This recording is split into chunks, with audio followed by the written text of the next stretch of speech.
never fed a love.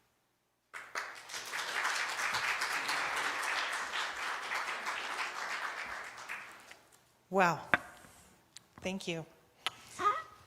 I'm Brenda Voizard, a member here at South Valley Unitarian Universalist Society, and can you believe it? We're in the sanctuary. How wonderful to see you here and to have people at home streaming on YouTube. Thanks to David Lane, who's done a ton of work to make that happen. Let's give him a round of applause. Thank you so much, David.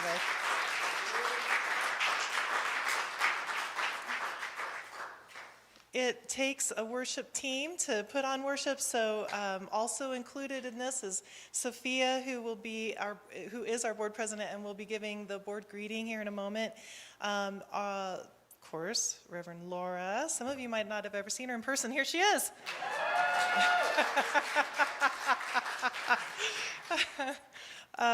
Let's see, special guests, Laura Renshaw, Chris Berg will be doing a new member ceremony, and then we have John Allen and Rick Nobis as our musicians, and we have a special guest musician. John, can you introduce our special guest, because wow. This is Allie Marsh, everyone. Allie Marsh. Thank you, Allie. For those of you here for the first time, and we know there are a few of you, Megan was here last week with me and Reverend Laura. Now you see that there's other people, yeah. And we have some other new people here today. We're so glad you found us. And if you want to fill out a connection card, that's online, and then you would get more ways to connect in with us here at South Valley. Also, there's a QR code at the back for the program. So we're saving the trees. We're doing the QR code on your phone to see the program for the day. And also a pastoral care team is ready and willing to help if you are feeling a need and would like some connection and care that way. You can reach out to our minister, or you can fill out a form on the website for that as well. Maureen Davies is the chair of that. She's my wife, and she's right there too. So if you wanted to say hi to her today, feel free. We have a wonderful religious exploration program that meets weekly on Sundays during worship and hosts activities throughout the month. And our director, Rob Carlson, is here, but maybe, oh yeah, still here upstairs at the back. And Grace works with him as well. She's right there too. And there is a lot happening at South Valley. So if you get the Happenings newsletter, or you're up to date and you know what's going on, if you don't get that, there's a link on the website and in the order of service where you could sign up to receive that. And you'll want to do that. Thank you to the fall cleanup crew. Yeah. So I have Kate, Bob, Kevin, Peter, Denna, Ann, Grace, Rob, Bob Montrone, Ellen, James, and there might be more. But they all were here yesterday cleaning the grounds and the space for us, and we appreciate that. And tonight is game night downstairs in the social hall, and Scott and Laura Renshaw are leading that, and I think they're here. There's Laura, Scott's in the back. And you RSVP for that, so you can tell them, or there's a place to do that on the web, right? And we're going. It's going to be fun. And Halloween fun next Friday, October 22nd, 4 p.m. Rob and Grace are leading us on a trunk and treat, a pumpkin carving. It'll be outside. It'll be really fun. And isn't it wonderful that we can do these things again? Yes. Okay, we're going to light our chalice. And you are invited to stand in body, mind, or spirit as we say the chalice lighting words. They're in the program that you downloaded. We have actions that we traditionally do to these, so feel free. And we light this chalice for the warmth of love, for the light of truth, and for the energy of action. Yes. Opening hymn, Hum. 360 in the gray book. Please hum along.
Good morning. I'm Sophia Hostingi, and I'm a member of the board here. I'm actually the president of trustees here at South Valley Unitarian Universalist Society. My pronouns are she, her, hers, and sometimes they. I'm going to date myself, but to Logan, there is a sanctuary, and it's right here at South Valley. And I think this has taken a lot of faith to get here over the last year. Returning for me in the midst of chaos, returning to a normal day-by-day task that we normally do, I think is important to me to be able to put our ritual back into our lives. And huge thanks goes out to the COVID task force, the worship team, the communications team, the facilities team. Oh my gosh, the list goes on and on. Practically every single committee has been involved in making sure that we can open safely. Come, whoever you are. You are welcome here. No matter your age, your size, the color of your eyes, your hair, your skin, you are welcome here. No matter your gender, whom you love, how you speak, or whatever your abilities, you are welcome here. You are welcome here whether you come with laughter in your heart or tears in your eyes. You are welcome here. No matter what you've experienced in the past, no matter what awaits you in the future, you are welcome here. Whether you believe in God all of the time, or some of the time, or none of the time, you are welcome here. This is a community of open minds, loving hearts, and willing hands. You are welcome here at South Valley Unitarian Universalist Society.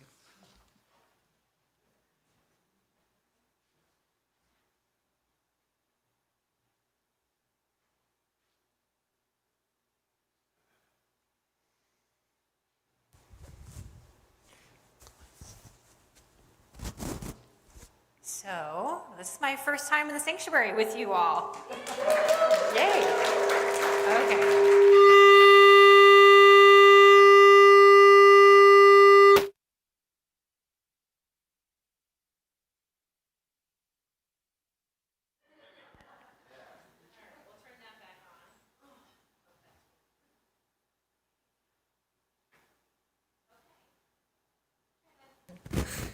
It is such a joy to be with you after being on Zoom for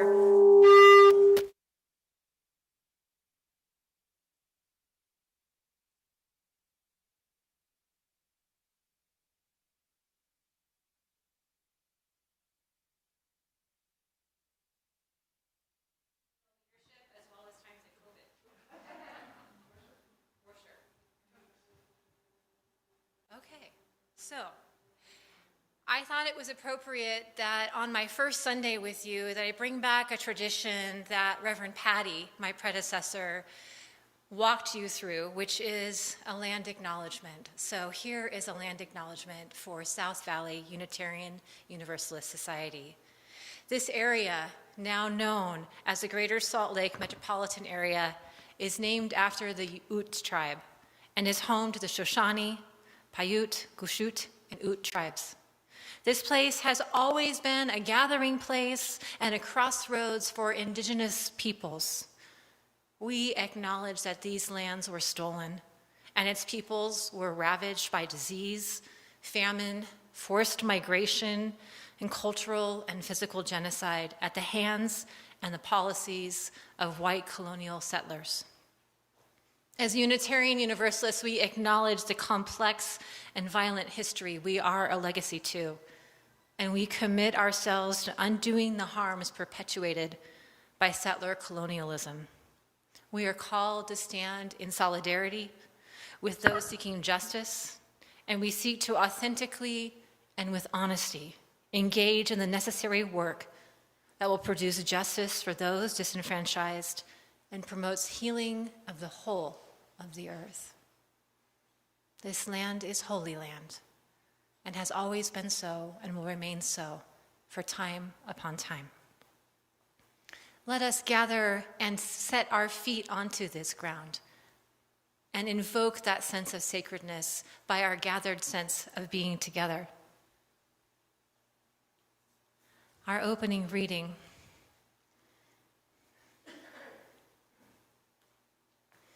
is written by Pablo Neruda. And now we will count to 12, and we will all keep still. For once on the face of the earth, let's not speak in any language. Let's stop for 1 second and not move our arms so much. It would be an exotic moment without rush, without engines.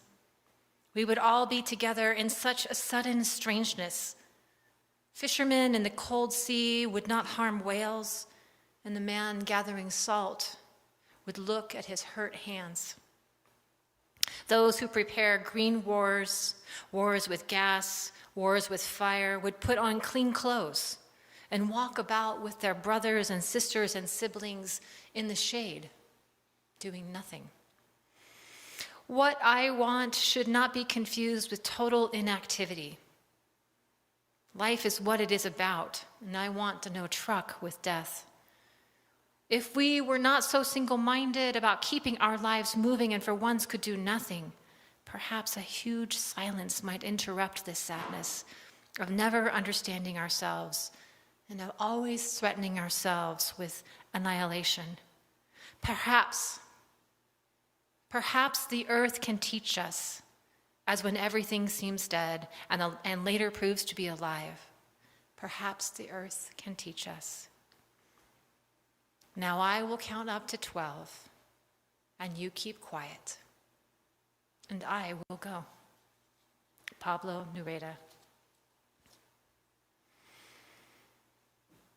At this time, we are going to do a new member ceremony. We have not gathered in the sanctuary, and there are several members who have become members over the last year and change while we were on Zoom, and it seemed appropriate on our very first Sunday to welcome them and to honor them with membership. So I would like to, at this point, to invite my membership chairs, Chris Berg and Laura Renshaw, to come on up.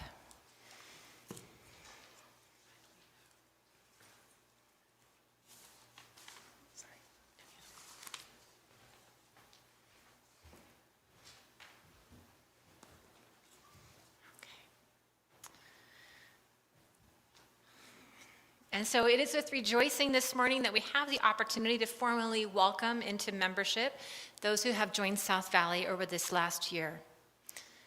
Our community is made richer by your joining us. Ours is a free faith, and our church is not based upon dogma or upon creeds, but upon the thoughtful and freely given commitment of mind and heart in community. Into this circle of shared search, collective counsel, and mutual support, these people have elected to enter. May this community fulfill in practice their best hopes. May their wisdom and energy be generously shared here, and may we welcome them with gladness and with open hearts. As I call your name, please come to the front, and please bring your cell phone with your order of service, because there is a part for you to read. Hopefully it's in the order of service. Maybe it's not. Maybe Cindy would know. It's in paper. Okay. So if you didn't grab that, actually everyone in the congregation needs one of those. So why don't we have a couple volunteers grab those orange papers and pass them out really quickly while I invite Annika Searles and her family, Lynn Alexanderson and Ash Rowan up to the front here. Because membership is a collective action, and we will affirm it as a congregation as a whole. Okay, you're in the next one. I'll wait for them to get up.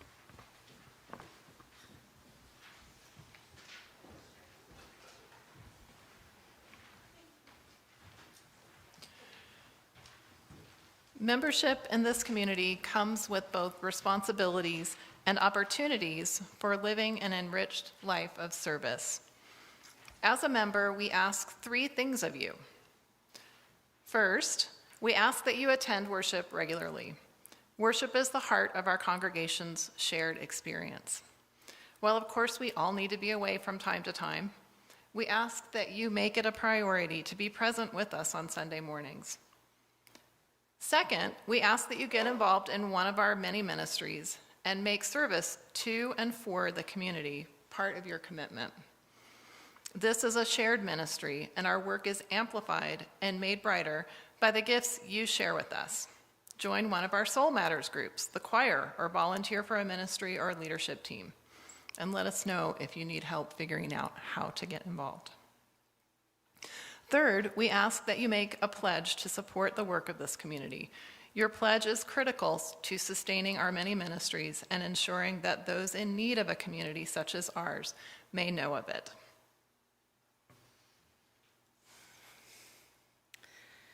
Membership here is for both the good and easy times, as well as those of times of difficulty and hardship. Membership is for every season of your life, and we will walk with you through each of those seasons and ask that you do the same with us. Together, we build the beloved community that is South Valley Unitarian Universalist Society. We are so glad you are here.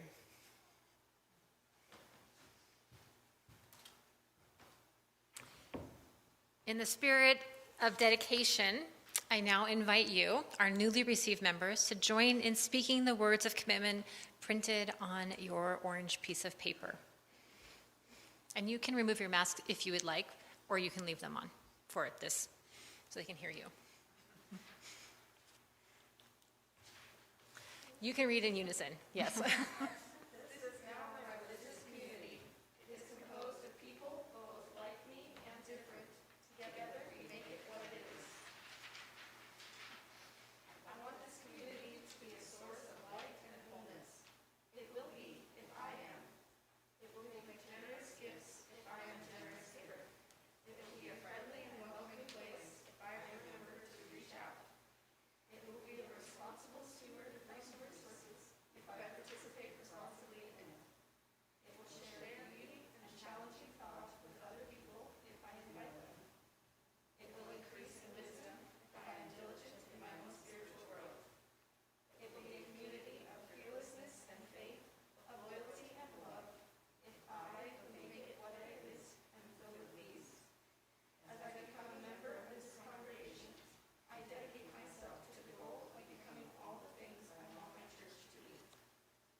Will the congregation please join in welcoming our fellow new members by speaking together the affirmation printed on your part that says congregation.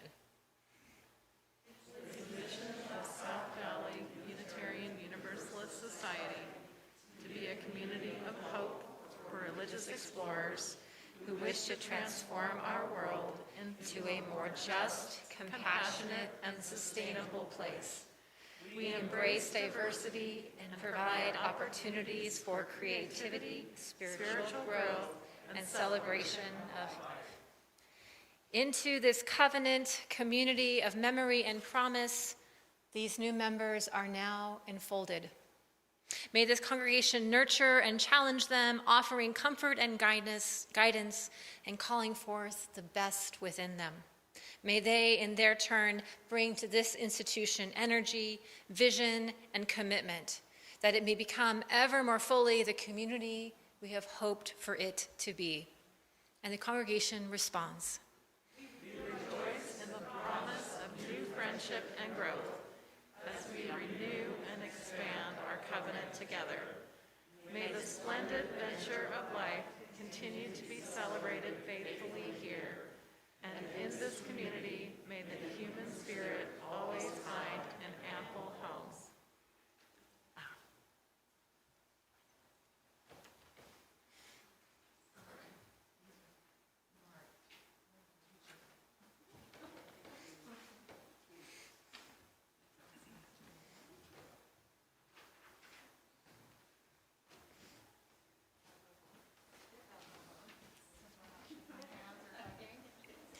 And each member has been given a rose to symbolize both the beauty and temporariness that is human life, as well as the reality that it is both beautiful and difficult, and that we will walk with you through all of those days of your life.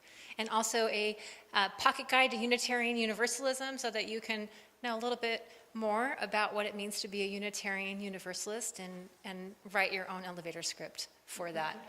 So join me now in welcoming, and you may stand and body your spirit as you wish, and give them a round of applause.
I kind of miss when they used to run down the stairs and we heard them like the whole time for the next 10 minutes.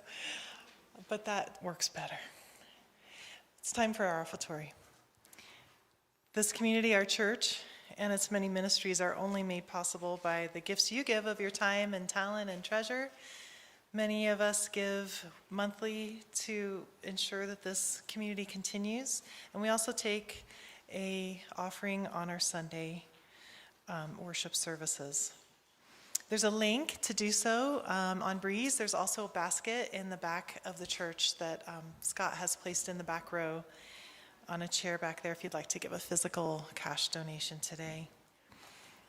Part of our ministry at South Valley includes sharing that Sunday worship offering with a charitable organization that aligns with our principles and values, and we are today supporting the Utah Refugee Connection as well as South Valley. The Utah Refugee Connection creates meaningful connections between refugees, community, and public and private organizations to support people in developing fulfilling lives here in Utah. Utah is one of 19 states that are welcoming the refugees currently coming from Afghanistan and have been coming already here. We have refugees from 40 countries and many languages, and it enriches us all.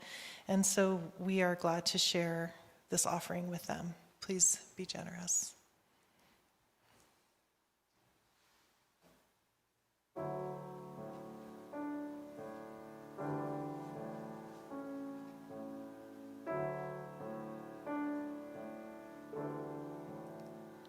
I wanna cry, I wanna feel the world around me whirling by.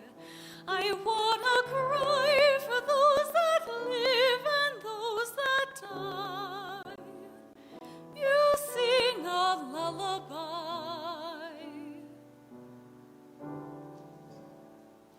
I wanna cry.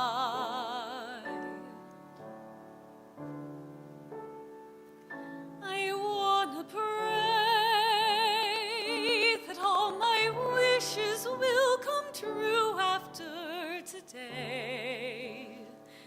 And should I put a word for you in, should I say an extra Kyrie?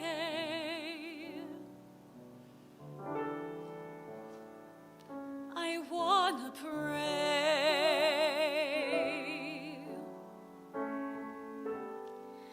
I wanna lie. I wanna think that things are better than they are. I wanna think we've gotten further, and that far is just an inch away. I wanna lie.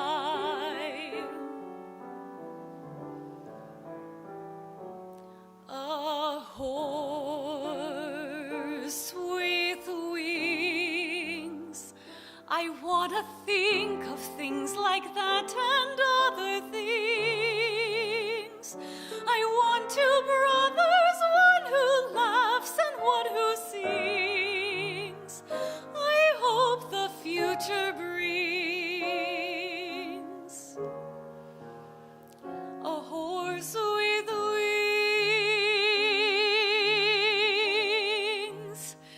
I wanna know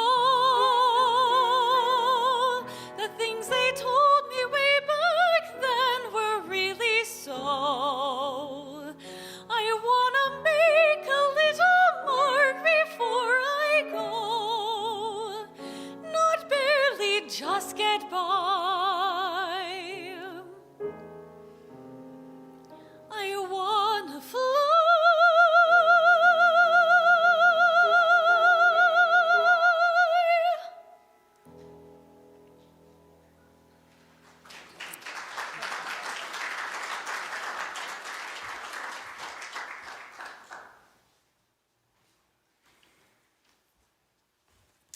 For all we have received and all we have found the courage to give, may we be truly grateful. May these gifts be a blessing for South Valley and for the Utah Refugee Connection. All gathered here today are invited now to participate in our ritual of joys and sorrows.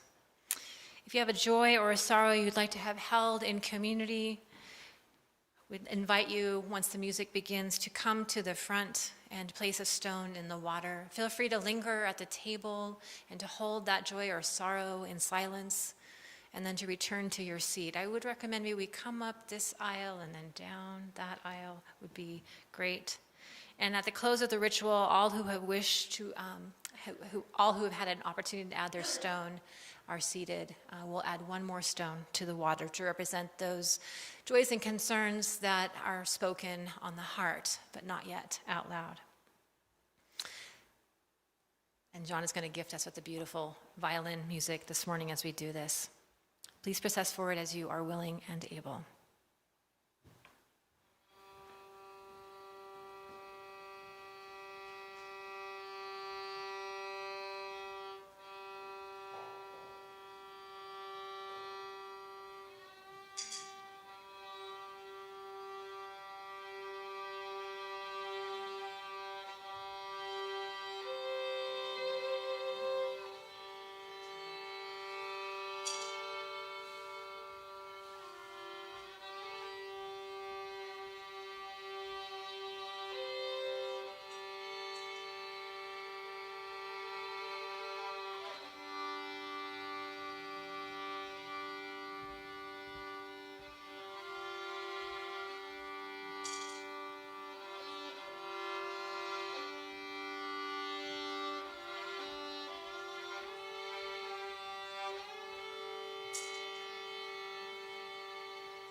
I invite you now to join me in a time of prayer, reflection, or meditation, as you are so called.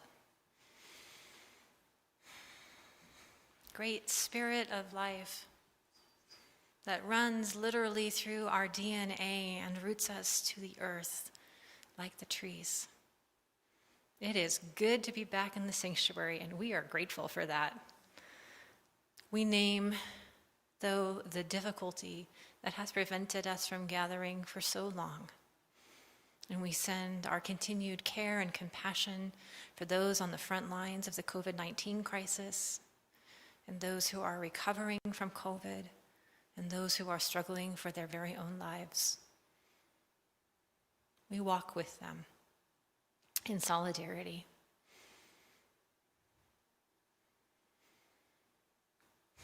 We also name the deep divides that are in this country.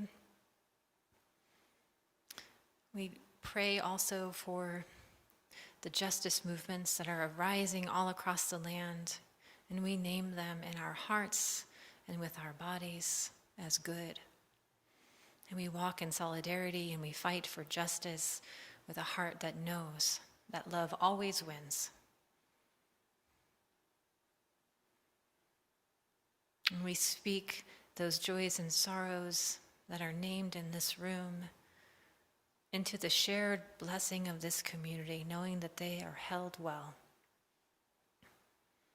Let us be silent with one another as we reflect on these things.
The way we stand, you can see we have grown this way together, out of the same soil, with the same rains, leaning in the same way toward the sun.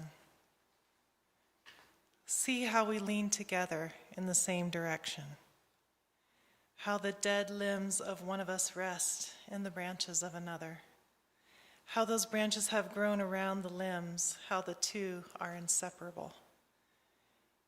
And if you look, you can see the different ways we've taken this place into us.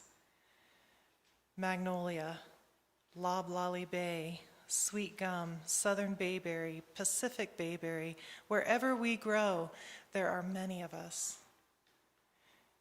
Monterey pine, sugar pine, white bark pine, four-leaf pine, single-leaf pine, bristlecone pine, foxtail pine, Torrey pine, western red pine, Jeffrey pine, bishop pine. And we are various and amazing in our variety, and our differences multiply so that edge after edge of the endlessness of possibility is exposed. You know we have grown this way for years, and to no purpose you can understand. Yet what you fail to know, we know, and the knowing is in us. How we have grown this way, why these years not one of them were heedless. Why we are shaped the way we are, not all straight to your purpose, but to ours. And how we are each purpose. How each cell, how light and soil are in us. How we are in the soil, how we are in the air. How we are both infinitesimal and great, and how we are infinitely without any purpose you can see in the way we stand, each alone, yet none of us separable, none of us beautiful when separate, but all exquisite as we stand, each moment heated in this cycle, no detail unlovely. And so ends our reading for today by Susan Griffin from the book earth prayers.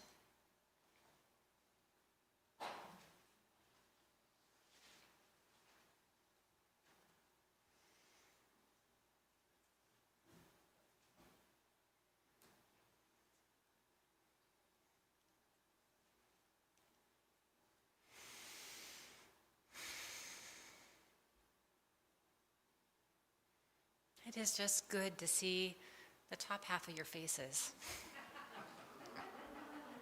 Someday I'll see the bottom half as well. For most of my adulthood, my spirituality has been rooted in the sandy beaches and gently rolling waves and foothills that form the backdrop of Santa Barbara, California.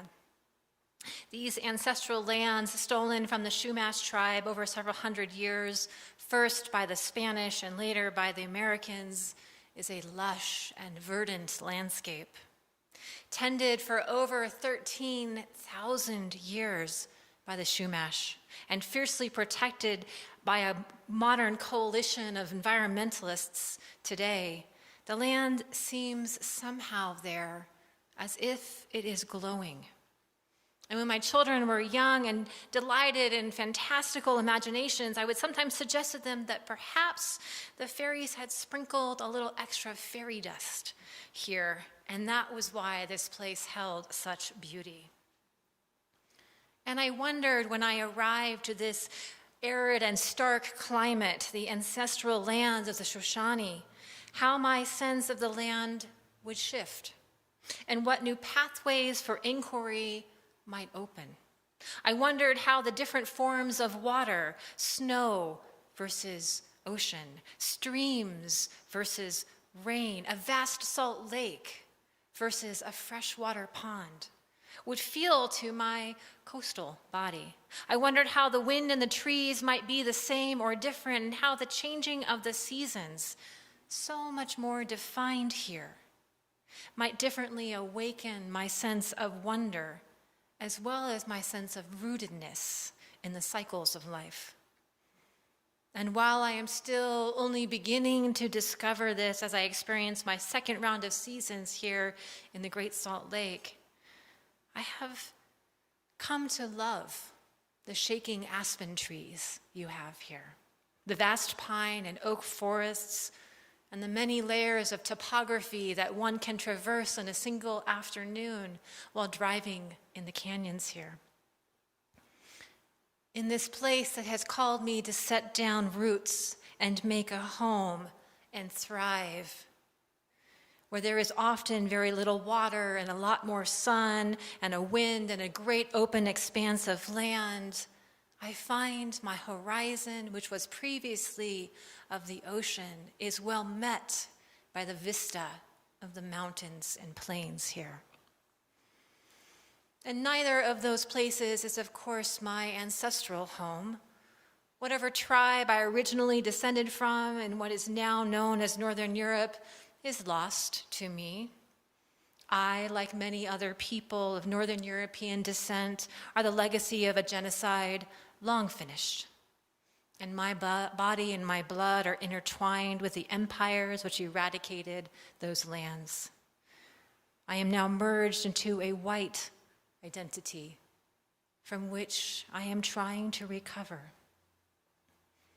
I cannot recreate that which is lost to me, but I can seek and do seek to move beyond entitlement, beyond entanglement with white supremacy culture, by participating in the work that undoes the colonial mindset and may yet liberate us all to be fully humankind. And more than any other call in Unitarian Universalism, this is our most faithful work today. For we all know in our animal bodies and in our reading of the headlines that the world is in trouble. In fact, the climate is telling us to pay attention, and the world is perhaps dying.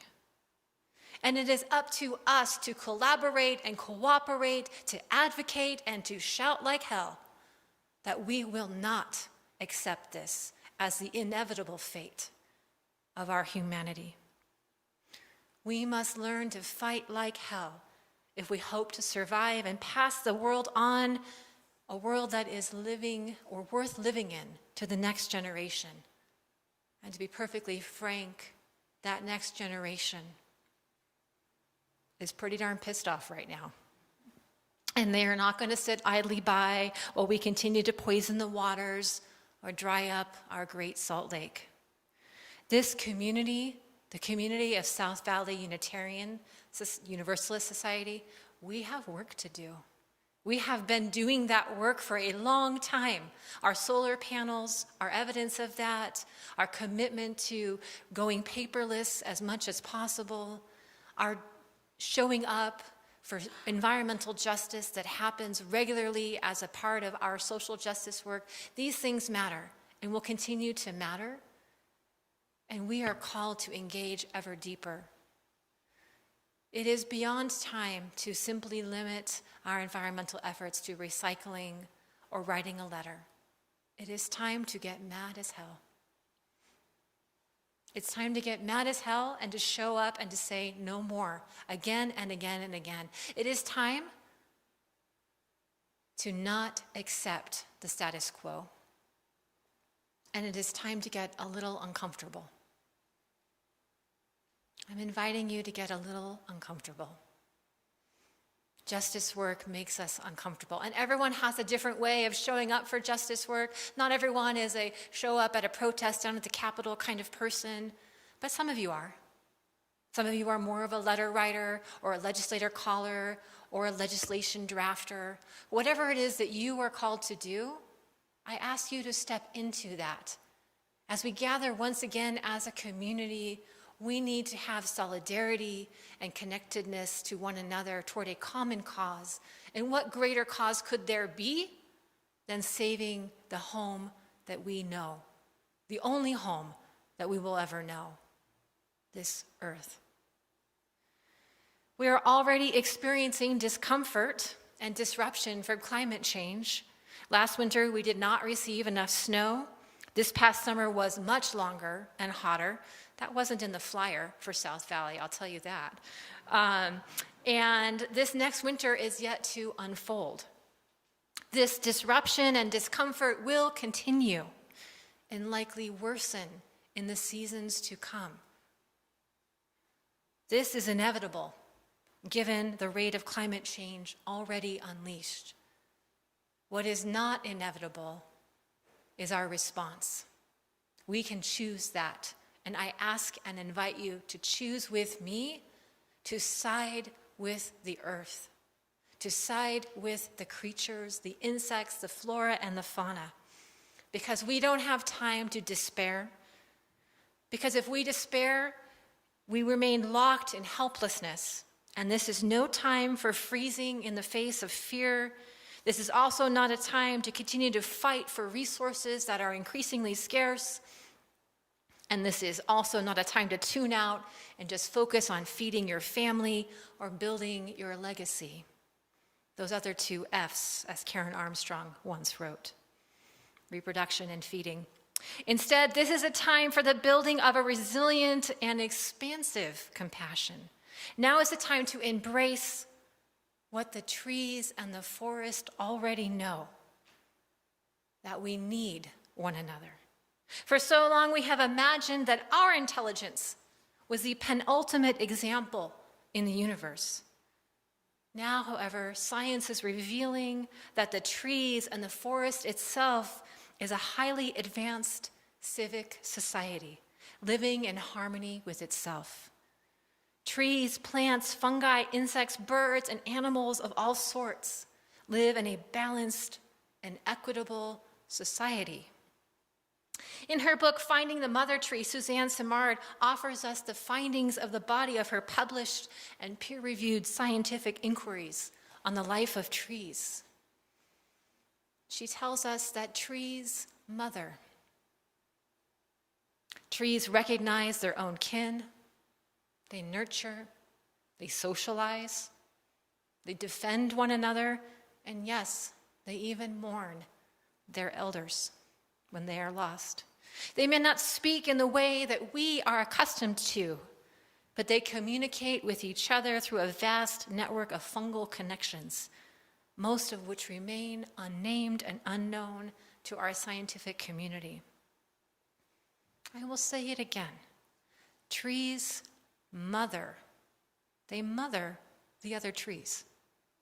Really, really, they do. They mother them, they send them nutrients, they nurture them, they socialize them, teaching them, I guess, how to be good and upright trees in the forest. And they mourn the loss of their elders. And while the tree-hugging, wonder-based environmentalist and spiritual seeker in me lights up in joyful delight at that, and at these truths that have been hinted at and known by our indigenous peoples for centuries, I present them to you alongside that deep spiritual knowing as the proven, scientific, peer-reviewed research that it is. It's startling if you actually think about trees mothering or fathering or parenting. It would be gender expensive. Susan Simard said mothering, so I'll use her language for that. The forests of the earth have existed and persisted for millions and millions of years, sustaining a lush and complex web of existence long before we walked through them. An author, activist, scientist, and mother, and enrolled member of the Citizen Potawatomi Nation, Robin Wall Kimmerer, whose book, Braiding Sweetgrass, many of you are familiar with, and whose ancestral lands are now in what is known as Lower Michigan and Northern Wisconsin, recently shared in a webinar hosted by the Orion magazine that in her tradition, all of life is considered to be part of the forest realm, and that the trees are our ancestors. This again is scientific fact alongside deeper spiritual knowing. We know that our lives depend on the oxygen produced by the forest, as much as we know that our spirits would be lost if there were no more trees. But perhaps as we move away from androcentric, human-centric patterns of thinking that puts humans at the center of creation, we might purposely decenter ourselves, and instead of thinking in our customary white settler colonial ways, we might try again and learn the language and the way of the trees. Perhaps we might even try imagine ourselves as trees that walk, rather than some other kind of life, somehow separated from the forests that literally give us the air we breathe. And perhaps if we do this, decenter ourselves, our other work to decenter whiteness and undo centuries of genocidal violence and harm will take deeper root. And perhaps in the generations to come, the balance of life as interconnected will be renewed. For we know that all justice work is interconnected. From the time of the Buddha when he resisted caste as destiny, to Jesus who spoke truth to the Roman Empire, to our present day justice efforts for land and water rights led by the indigenous peoples of the Americas, each of these efforts is connected to what came before, and they point us to a future we are in the midst of realizing, a future in which we may yet realize how to live in harmony with all others. If the forest has figured it out, surely we can do the same.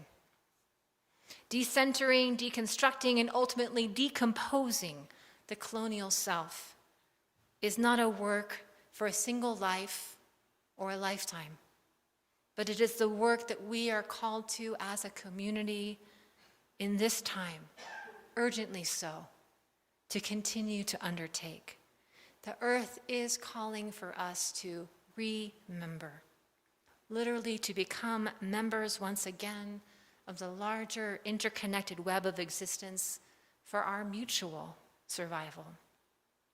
Just as each of us along our pathways perhaps became the member of a Unitarian Universalist congregation, or may in the future, through an exercise of our own free will and a commitment of our time and talent and treasure in order to build this beloved community, in order to participate in something larger than ourselves, something worthwhile of our time on this earth, may we also be called to become members and active ones in that realm of the forest, our one true home, the only home we will ever know, and as entirely and sacredly as home.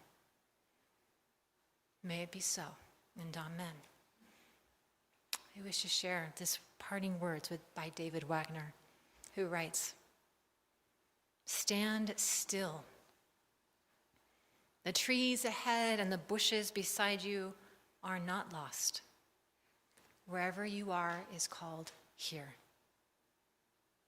If what a tree or a bush does is lost on you, you are surely lost. But just stand still. The forest knows where you are, and you must let it find you." Amen.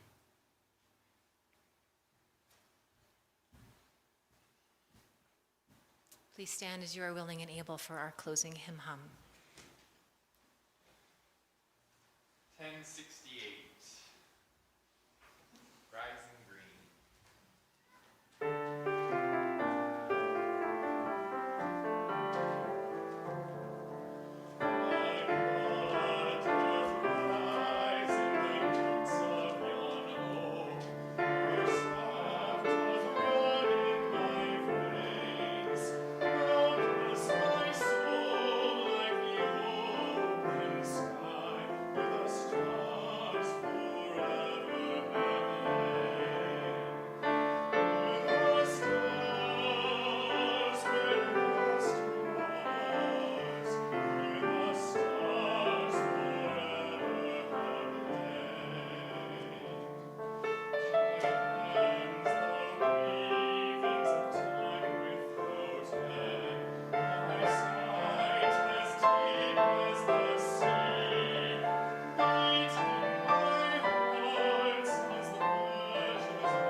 Please stay standing as we extinguish our chalice and we say our extinguishing words. That we extinguish this chalice, but not the warmth of community, the light of truth, or the energy of action. And we hold each other in our hearts until we meet again. Please remain standing for the benediction. When it becomes safe to hold hands, we'll try that too. But for today, just stand. Maybe place your hands over your heart or just at your sides in a comfortable way. And I invite you to look around this room.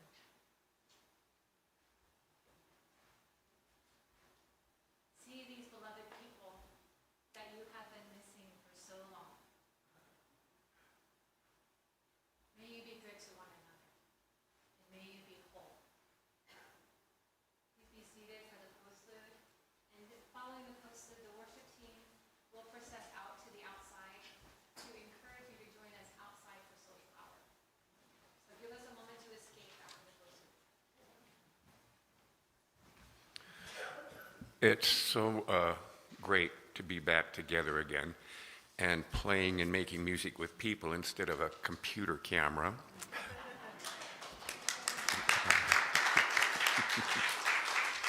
Anyway, it occurred to me that it could be considered a rebirth of our community.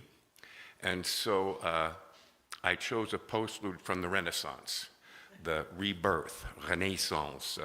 So this is a piece by William Byrd, one of the great Renaissance composers. It was written in 1538 called Sellinger's Round.